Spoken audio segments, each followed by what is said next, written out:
My name is Adelle. Welcome back to Candid Talk with Adelle. Here we give you information, simplified information, to make sure you understand the things we study for 4 years, 5 years. We bring them to you in 10 minutes. Imagine that. Welcome back. This is Candid Talk with Adelle. Accountability, growth in our families, in our businesses, in our friendships, like I have with Mercy here.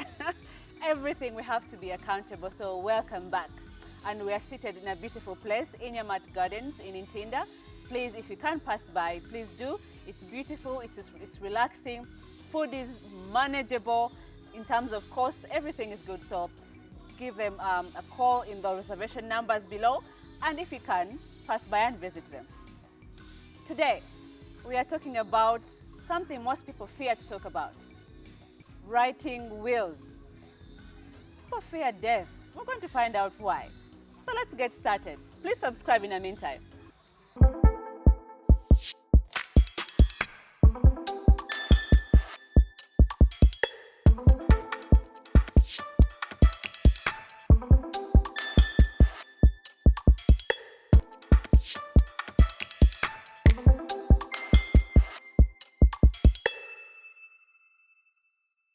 Mercy, my love.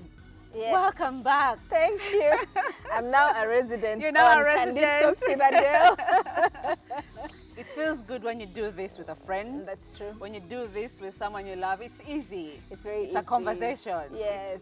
And I'm glad we're giving back to the people and Yes. the things that we have learned. And thank you. Yes. Yeah, thank you for creating this space, because Uganda needs legal education. Not many people, like you said, have the opportunity to study law.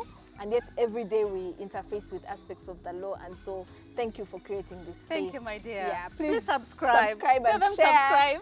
subscribe. Subscribe, share, leave a comment. If you have interesting topics that you'd like covered, please do. Oh, thank you, darling. Yes. Thank you. Today we are talking about something people fail or fear to talk about. Death. And death comes with so many things. Remember, it's unexpected in some cases. Yes. So you have property, you have children, you have so many things around you, and you have not planned properly. And there comes a will. So let's start in a simple term. What is a will? I think I would start from the issue of death. Yeah. That death is real. And many times we prepare for so many things, but we don't prepare for death. Yet we know it is imminent. And if there's anything COVID-19 taught us, it is that life is uncertain. That 1 minute you're here, another minute a pandemic could sweep by and sweep everybody else. So that is why this topic is very timely. And so we're speaking about a will. A will is really your wish, a wish of a person for when they're no longer here. So it is a means through which you communicate your wishes, the way you would want issues around you to be handled when you're not gone. there. It could be property, it could be your children, it could be very many aspects of your life. So a will literally provides you an opportunity to detail how you would want issues concerning you to be handled while you're not here. I think what this does for me is that, or what I pick out is, you're still in control, Yes. even when you're dead. Yes, exactly. You have listed how you want your things to be distributed. Yes. Even when you're dead, Precisely. everything stays in line. Precisely. Why do you think we fear to write wills or to talk about death itself? I think part of it is really the cultural attitudes we have. Most of our cultures really do not make us comfortable talking about death. When you actually talk about death, they think you're a witch or something. So if you start talking about your own death, people will think, oh my God, she's going crazy. What's going on with her? But then that really conditions people to never think about the uncertainties of life. And as such, many times people are not prepared. Second of all is also the fact that many people don't have information about making wills, about how wills should be made, and about how to secure and document their own things. We're very poor at documentation as Africans broadly, mostly maybe because of our background, because we always were communal in the way we behave. So people don't really think it's very important to, you know, have safeguards around one's property. That's why you find your property is the property of the clan. You disappear here today, everybody, even people you never saw, are going to take ownership. The whole world will come for it. So that also goes to the way we are grounded as Africans. So it's something that we really have to begin to overcome. So that lack of information about wills, how they're made, where to take them and everything also does limit people, because then whereas somebody may think about it, they don't know how to start, they don't know who to go to. And that's why we are here, to bring that information in the simplest possible way. So please, to keep getting this, make sure you do subscribe. Now, Mercy, why should I write a will? Maybe it's going to motivate us to actually get done and write this will. Yes. Part of it is what we have spoken about, the uncertainty of life, that we acknowledge the fact that life is uncertain, there's a beginning to it, there's an end to it. Yeah. So we have to accept that fact. That is one of the reasons why we, just like we prepare for life, right from when we're growing up, we're preparing to go to school, we have dreams and aspirations, we should also prepare for the end of it. True. If this life ended, what would happen? Especially when you're at a point where you're able to, you know, own and possess legally anything of your own. Yeah. So that is when you should start thinking about the end, what could happen, so that you don't, you know, leave the people you leave behind in chaos. Secondly, it also provides protection for your children, for your family, especially if you're a married person and you have people that depend on you, whether you're a woman or a man. What a will does is to protect your children, to protect your wife or husband while you're not here. What a will also does is it gives you an order. It gives you an opportunity to communicate the order in which your things should be done, including even your burial and issues around that. How do you want to be buried? Where do you want to be buried? There was chaos here in 2019 when the body of one of the prominent people here was whisked from the church. Then the people drove through Chireka and police had to go and confiscate the body. Terrible. We were laughing about it, but it was a case. Exactly. That this can actually resolve instantly. If you look at possibly, you're able to appoint an executor or a guardian. Yes. Someone you trust. Exactly.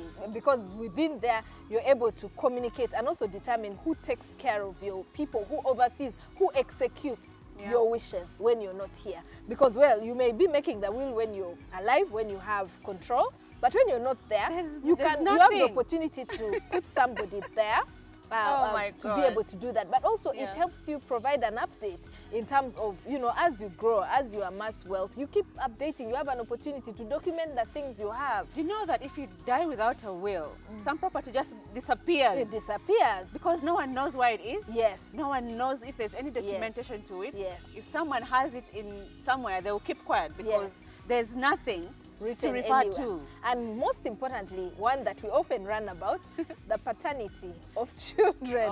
Or, you know, many times, especially my male counterparts, forgive me for using you, because many times their children whose paternity is not known.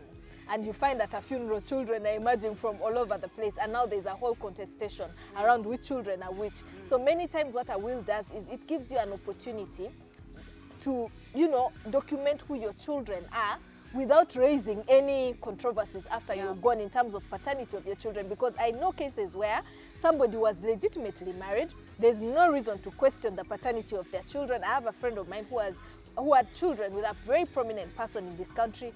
When they passed on, the family said, we need to first do a DNA. We don't know if these are the children of the guy. Imagine that. Yes.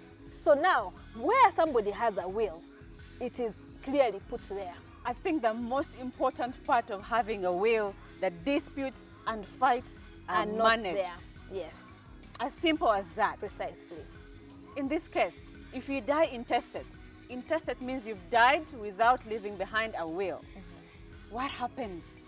Let's also bring out that so someone knows it's time to write a will. Yes. So whereas a will, dying when you have a will, makes everything easy because it's there, everything is documented. Yes. When it comes to dying intestate, of course, the law provides guidelines in terms of how this property or the affairs of the deceased can be handled, but not just by anybody. When the person dies, of course, one of the members of the family has to apply for letters of administration. It's a process. It's a process. So that means you have to have a family meeting, appoint somebody who is going to apply. Once they obtain the letters of administration, the law gives you a breakdown of how the property should be distributed, where you have wives or a wife, where you have children or you have none. See, what this also does is that if you have been taking care of other people that are not your biological children, it's difficult to be taken care of under intestacy. That is true. It becomes very difficult. Whereas the law does provide for it, but the determination of who is a dependent or not then becomes very challenging. But the law does, you know, provide that the percentages that the women get, their percentages are split equally if it's more than one wife.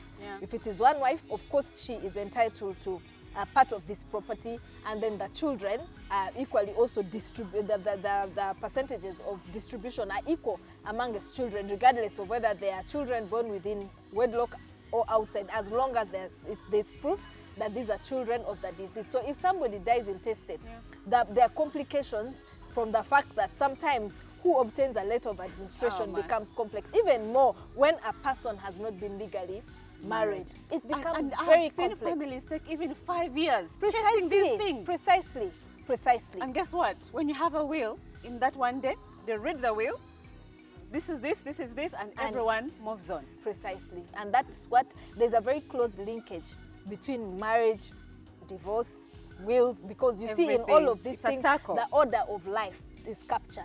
So even as it is, it's important to have a will, to have it safely tucked somewhere, update it whenever you can, just to ensure that it is there. I have my will. I started developing my will. I think I'm still on the first page.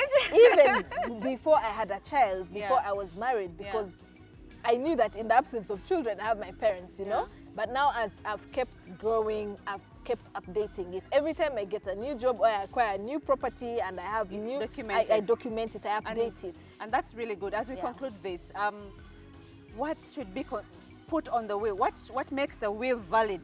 Because that's also important. You might write a document and put it there and you think it's a will. There are some elements that should not miss on that document. So a will as it is, of course, must bear the name of the person that is, you know, writing this will.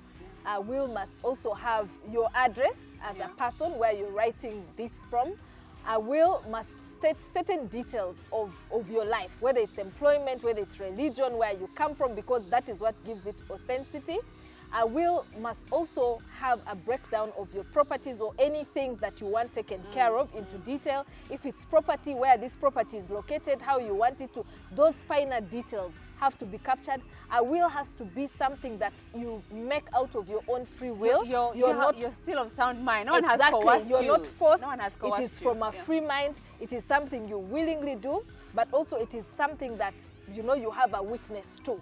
There's somebody who is a witness. Be a witness. There's always either a lawyer or a religious leader. There are people who take theirs and keep in the bank, in those kinds of institutions, just for the sake of having it safe. And also a will has to always have an executor, somebody who is going to execute this should you not be here. Because you're not there, so you can't do it yourself. There must be someone to execute it. Exactly. So those details, and then it has to be signed by the person that is writing it. That is what gives it validity. So it has to be the authentic signature of the person that is writing it. So it's very important for a will to be like that. And then as you go along, of course, you keep updating your will. It's good for it to be comprehensive and have everything, all your wishes, as you would have wanted them to be. Wow. This conversation is very, very important. And if you don't have a will, please find time to start documenting everything you're doing, because death is here. Guys, death is real. Whether we want it or not, death will always be here. So please document the things that you have. Write a will. We've given you the different reasons why you must have a will, but also to know that it must be valid. If it's not, then you're going to leave trouble everywhere. Everyone is going to be so worried. So please make a will, make the whole process of succession easy. Let people that you've left behind know what it is that you have and you have left behind. Mercy, thank you so much. Thank you for having me. It's been an honor. It's been such an honor to have you here and to break this down in things we study for so long, to make them so easy. But I do believe that also our viewers are appreciating this, and please, if you are, subscribe and leave a comment so that you can come back next time with something you'd love us to discuss. Thank you so much, Mercy. Thank you for having me. Let's all say bye to everyone. Bye. Bye. Thank you for watching.